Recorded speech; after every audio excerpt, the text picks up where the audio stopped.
Facebook ads. Yung unang training, basic.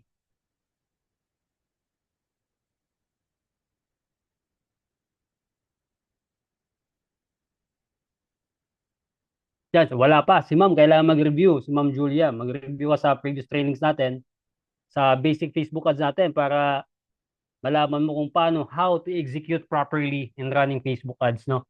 Kasi mahirap pag diretso ka. Pag dumiretso ka kasi, ang dami mong itatanong sa kalagitnaan. So, dapat magsimula ka sa basic, no? I think yung previous training, hindi ko alam kung sino yung speaker pero meron tayong previous training all about Facebook ads ng basic, no? Pag wala, request tayo sa next meeting natin para ma-discuss ko sa inyo yung basic, no? Sige, pero dito muna tayo since ito yung natin, subject. Ito yung subject natin. Okay? So usually ang practice natin when we run Facebook ads is naka 1-1-1 tayo. When we say 1-1-1, it's one campaign, one ad set, and one creative. No, that's the basic how to set up Facebook ads using Ads Manager. Kasi dalawa kasi yan eh. Meron tayong boosting at meron tayong Ads Manager na ginagamit. So later on discuss natin yan yung mga pagkakaiba ng boosting at saka ng mga ano. Although basic yan pero kung gusto niyo itanong yan, pwede natin i-tackle no. So 1-1-1 ang pinaka natin, best practice for Facebook ads, no? Now, if you have that 1-1-1, you have the creative, no? I highly suggest since you are testing naman for the creative, no? Magdagdag kayo ng at least dalawa. So magiging 1-1-1-3 sa 1-1-3 yung setup niya. So it's one campaign in one ad set and three creatives. Kasi in the sense na nagtitest kayo, pag isa lang yan, wala kayong tinitest, isa lang, no? So, although okay naman yan, pero ang problem lang dyan is the time, no? Yung time ng testing. Kasi halimbawa, 1-1-1, hindi gumana. So, gawa ka na naman bago, another test na naman yan, no? Pero, gagana pa rin yan if ever yung yung tina-target mong market is warm market na. Ibig sabihin, yung yung talagang nakapag-engage na sa website mo or sa Facebook page mo or sa kahit anumang collecting data na meron ka Pwede mong pwede mong i-retarget yun sila. Or pwede kang kumuha ng same audience na kagaya sa kanila Para pag nag-test ka, still same pa rin ng mga taong yun ang mga kuha mong data, no? Nagigets nyo ba? So, patams up ako ha, pag nagigets nyo. So, I highly suggest you run 1-1-3 para mas matipid kayo sa mas matipid kayo sa oras. But the problem lang here is, kailangan nyo ng mas malaking allocated budget, no? Kailangan nyo ng mas malaking allocation. Kasi depende yun sa setup nyo. Kapag 1-1-1 lang naman, is diretso lang yan, no? Flat lang yan. Pero pag na-expect ka na meron kang tatlong creatives, mas better, mas higher, mas better siya, no? O nga, mas better, mas higher, mas better. Parang binaliktad lang eh, no? Okay? Kunti na lang kasi yung jokes ko ngayon, hindi na ako mahilig mag-jokes. Okay? Sige, so after that, pag nakahanap tayo ng winning creatives natin here in our testing, no? May winning creative na natin. Halimbawa, yung ad 1 nag-winning sa atin, no? Pag sinabi nating winning, it could be more purchases or more clicks or more link clicks or mas mataas yung CTR all niya and maganda yung performance. Yung frequency niya, hindi siya pa ulit-ulit, no? Yan. So, winning, when we say winning, you are creating more sales sa creative na yan. No? Yun lang pinakabasehan ko. Kasi pag walang benta yan, no, ibig sabihin hindi siya winning. Pero may mga considerations pa rin na kailangan mong tingnan. No? Kasi kung marami kang inquiries, may dalawa ka pang kailangan tingnan. It's either nasa interest mo, maling tao yung tinatarget mo, or kung open target yan, wala kang interest, no? It's either sa admin side yung problema or yun sa mga nagsasagot, no? Since this is messaging, yung discuss natin dito, this is messaging kasi as you know, no, nagtuturo din ako ng conversion. So, in this particular topic, nasa messaging tayo, since this is the general structure na ginagamit ng ating mga distributors, no? So, sa messaging muna tayo. So, maraming aspect na pwede tingnan. Kasi kung maraming inquiries yan, it could be the interest side or it could be in the admin side. No? Kasi baka naman talaga tama yung taong kinukuha ni Facebook. Yun nga lang, pagdating sa inquiries, pagsagot ng mga inquiries, talagang parang hindi siya highly trained pa or mga bagong admin pa lang na hindi pa kaya mag-close ng sales. So pwede mong ah, pagbasihan din yon. No, maraming considerations. No, ganun talaga pag nag-ads tayo, hindi pwedeng dire-diretso ka lang nagdi-decide. Emotion kasi yung ano natin dito, yung kalaban. No? So, halimbawa nanalo yung ad 1 natin. And of course, yung 2 and 3, tatanggalin na natin yan. Yung say tatanggalin, i-off na natin yan. So, ititira natin dyan is yung ad set 1. Now, what you gonna do next? Ang next natin gagawin dyan is you need to proceed to interest base. Kung naka-open target ka dito, wala kang interest, okay? Try mong i-test also into interest base para magkaroon ka pa ng additional data. No? Kung sino ba talaga yung nag-engage ng mga tao dito sa ad na to. No, halimbawa, dalawa yung nanalo mong ad dito, 1 and 2. No, 1 and 2 yung nanalo dito. Pwede mo siyang i-duplicate dito. Or it could be 1 lang. No, pwedeng 1 lang, add 1 lang yung nanalo dito. And you can also duplicate it, no, for another campaign. No. This time naman yung structure mo is interest based. Ibig sabihin may interest na 'yan. No? You can test at least 3 ad sets, no, depende sa budget mo. Again, magdedepende ito sa budget, no?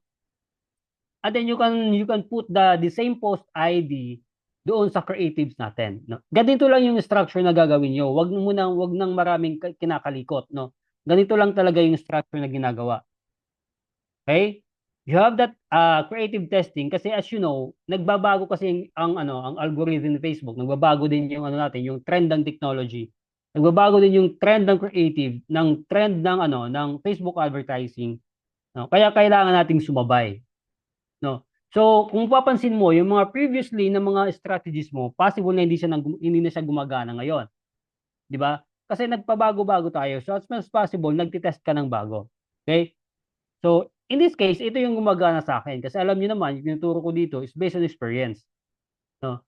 Yung may mga result lang ako. Yung walang result ako, di ko na tinuturo dito. No? Yun lang. So, you can try also in the campaign to try another interest-based structure. No, malay mo, magka-winning ka ulit dito. So, meron ka ng dalawang winning, no? Pag ginawa mo ulit to. And of course, sakto ng tao yung makukuha mo. Kasi nagtitest ka na ng interest eh. Now, kung wala ka pa ring benta, tamang interest, winning ad, probably nasa admin side yung problema natin. No? Yun lang yung kailangan natin yung consider. So kung nagawa mo na ito lahat, check mo rin sa admin side. Baka naman doon tayo hindi nakaka-close. Okay? Now, in choosing admin, mas maganda yung na-duplicate mo kung anong meron ka. Okay? So dapat yung galaw ng admin mo, same din ng galaw sa'yo. Baka ba petiks-petiks lang eh. Nag-admin din kasi ako before. As you know, no? Nung pandemic pa, nag-admin talaga ako. Pero nung bumalik ang conversion, nag-conversion na ako ulit and wala na ako admin, no? Para cost efficient na rin. Para hindi na ako nagpapasahod. Pero nag-messaging ads pa rin ako, yun nga lang international. Eh sa international hindi naman masyadong marami yung inquiries, no? Hindi naman masyadong marami yung inquiries. Dito lang naman sa Pilipinas ang talagang marami kapag tama yung naging target mo. Ang problema nga lang pag hindi naging tama is marami yung inquiries pero hindi tamang tao yung pumapasok sa iyo. Parang ano lang yan, parang sa pag-ibig, no? Nauna ka tapos baling tao pa lang nahanap mo. Parang may hugot pang ganun, no? Sige, ganun. So, interest based. Ito yung interest based natin. So, any questions about this structure? Any questions before we proceed? Sana all talaga, sana all. Sige, before we proceed, any questions? Ba, magagaling yung mga estudyante dito. Walang tanong-tanong. Oh, wala nga. Sabi, Coach, walang tanong. Wala kasi akong ads eh. Wala din akong maitanong. Ganun. Ano ba yung pinagsasasabi mo, Coach? Hindi ko nga alam yan. Yan tayo eh, no? Alright, so Sige, kung walang tanong, no, diretso tayo sa main topic natin, which is yung retargeting, no? We'll go to retargeting. Okay, medyo ano tayo dito, medyo magdidig in tayo dito, no? Kasi meron tayong gagawin na I don't think na nagawa nyo na, kaya naturo ko na ba to? Hindi pa. Pero meron tayong gagawin na something na hindi na kayo pa ulit-ulit magko-cold audience. Magko-cold audience, no? Test na naman kayo, cold audience na naman, tapos cold audience na naman, bagong creative, cold audience na naman. Di ba magastos yun, magastos. No? Magastos. Yan, magastos yun, di ba? Paulit-ulit kayo nga nagtitest na nagtitest. Okay? Sa maling tao pa rin, no? Palagi kayong sumusubok magmahal. Sa maling tao pa rin. Hindi, ganun. Look-alike audience pala tayo. Ay, retargeting. Now, when you say retargeting, magbasa lang tayo ng konti ha. Medyo English lang to. When you say retargeting, Facebook retargeting is a pay-per-click strategy where you show your ads to people who are familiar. When you say familiar, nag-engage na yan sa Facebook page mo. Okay? With your brand or with your product na binibenta. So, they've either previously visited your website or interacted with your Facebook page. Okay, so ito yung mga existing possible clients na nag-engage sa page mo na kailangan mo lang silang ulit kulitin, no? Okay, kailangan mo lang ulit silang pakitaan ng ads mo, baka nakalimutan lang nila, no? Or pwede mo pa silang pakitaan ng other video creatives or offer para naman magbago yung isip nila at subukan na yung product mo, no? Dito natin gagawin 'yon. Okay? So, dalawang uri yung pag-uusapan natin, sa custom audience and the look-alike audience. Okay, when we say custom audience are essentially a matching system pairing one mode of contact with that person's Facebook profile. In most cases, business can expect 30 to 70% only of their contacts to have matching profiles on their platform. Ibig sabihin, ito yung mga taong nasa loob na mismo ng ano mo, ng Facebook profile mo or Facebook page mo, kinukuha niya yung mga Facebook profile para gawan niya ng data, no? Ibig sabihin yung kukunin mo dito is yung mga taong typically nag-engage na doon sa Facebook page mo. It's either nag-react, nag-like, or nag-message, or ano pa bang mga tawag doon, nag-comment, or nag-engage doon sa Facebook ad post mo. Yun yung sila. Now, anong kaibahan sa look-alike audience? When you say look-alike, from the word itself, look-alike, no? Ibig sabihin, pag ginawa mo yung look-alike audience,